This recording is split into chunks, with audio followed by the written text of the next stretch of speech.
111-এ বাংলাদেশকে একটি অকার্যকর রাষ্ট্র করার চেষ্টা করা হয়েছে।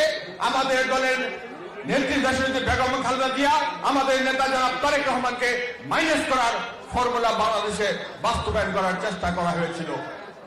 তখনও কিন্তু এই জাতীয়তাবাদী দল এবং জাতীয়তাবাদী ছাত্র দলের পরীক্ষিত নেতাকর্মীরা, ইমানদার নেতাকর্মীরা কিন্তু সঠিকভাবে রুখে দাঁড়িয়েছিল বিদায় মঈনুদ্দিন ফখরুদ্দিনের স্বপ্ন কিন্তু বাস্তবায়ন হতে পারে নাই।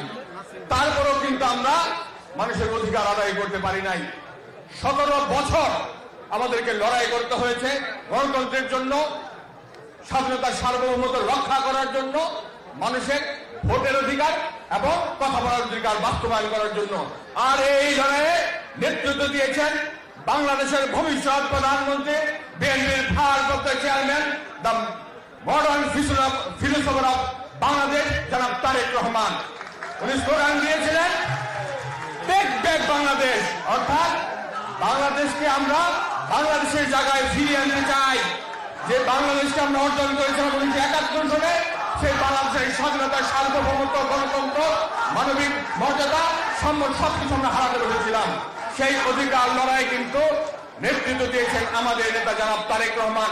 ওনার নেতৃত্বে এবং ওনার নির্দেশনায় জাতীয়তাবাদী দল বাংলাদেশের সকল মানুষকে ঐক্যবদ্ধ করে লড়াই করেছেন এবং লড়াইয়ের এক পর্যায়ে বৈষম্য বিরোধী ছাত্রদের আন্দোলনের সাথে সে লড়াই একত্রিত হয়ে গিয়েছে এবং বাংলাদেশ থেকে ফেসিবাদী হাসিনা পালিয়ে যেতে বাধ্য করেছে।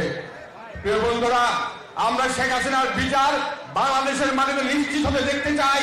আওয়ামী লীগ সরকার বাংলাদেশের মাটিতে বিচার নিশ্চিত হতে দেখতে চাই।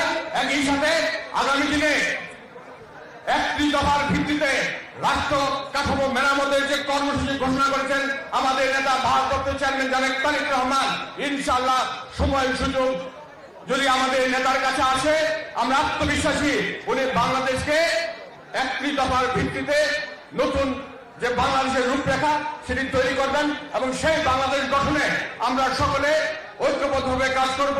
এই প্রত্যয় এবং প্রত্যাশায়, এই শপথে আজকের প্রতিষ্ঠা বার্ষিকীর প্রোগ্রামে আমি আমার বক্তব্য শেষ করছি। আল্লাহ হাফেজ। বাংলাদেশ জিন্দাবাদ, জাতীয়তাবাদী দল জিন্দাবাদ, শহীদ রাষ্ট্রপতি জিয়া রহমান অমর হোক, দেশনেত্রী বেগম খালেদা জিয়া জিন্দাবাদ, জনাব তারেক রহমান জিন্দাবাদ, জাতীয়তাবাদী ছাত্র দল জিন্দাবাদ।